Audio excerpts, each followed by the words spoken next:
അങ്ങനെ 6 വർഷത്തെ കാത്തിരിപ്പിന് ശേഷം ഞങ്ങളൊന്ന് പളനിക്ക് പോകും. എല്ലാ വർഷവും നമ്മൾ ട്രെയിൻ ടിക്കറ്റ് ബുക്ക് ചെയ്യും. അപ്പൊ എന്തെങ്കിലും തടസ്സം വരും, ക്യാൻസൽ ചെയ്യും. അങ്ങനെ ഈ വർഷം നമുക്ക് പോകാൻ 12:30 വരുന്ന ട്രെയിനിന് നമ്മൾ നേരെ 11:30 എത്തി സ്റ്റേഷനിൽ. അവിടെ ചെന്നപ്പോഴാണ് ട്രെയിൻ ഡിലേ ആണ്, 1:15 വരുന്നത്. അവിടെ നിന്ന് കൊതുകടിയൊക്കെ കൊണ്ടിരുന്നപ്പോഴേക്കും ട്രെയിൻ. ഞങ്ങൾ 4 പേരല്ലാതെ എന്റെ പേരമ്മയും എന്റെ കസിൻ ബ്രദറും ഉണ്ടായിരുന്നു കൂടെ. അവർ ആലുവയിൽ നിന്നാണ് കയറിയത്. രാത്രി കയറിയ സമയത്ത് ആൾക്കാർ ബർത്തൊക്കെ വിളിച്ച് കിടന്നു. അതുകൊണ്ട് എനിക്ക് അതൊന്നും ഷൂട്ട് ചെയ്യാൻ പറ്റില്ല. നമ്മൾ എന്നിട്ട് ഒരു മോർണിംഗ് ഒരു 6:45 7 മണിയൊക്കെ ആവാറായപ്പോഴേക്ക് എത്തി. ഞാൻ നിങ്ങളെ കാണിക്കാൻ വേണ്ടിയിട്ട് ആ ടൈമിന്റെ ഇത് കാണിക്കാൻ നോക്കിയപ്പോൾ എന്ത് ചെയ്താൽ സാധനം വരില്ല.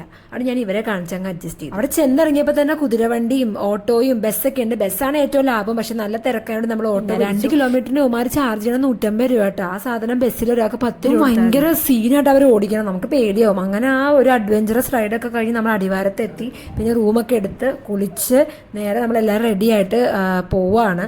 അപ്പോൾ ഈ കഥ തുടരുന്നതാണ് നെക്സ്റ്റ് പാർട്ടിൽ. ബാക്കി ഞാൻ ഇടാട്ടോ.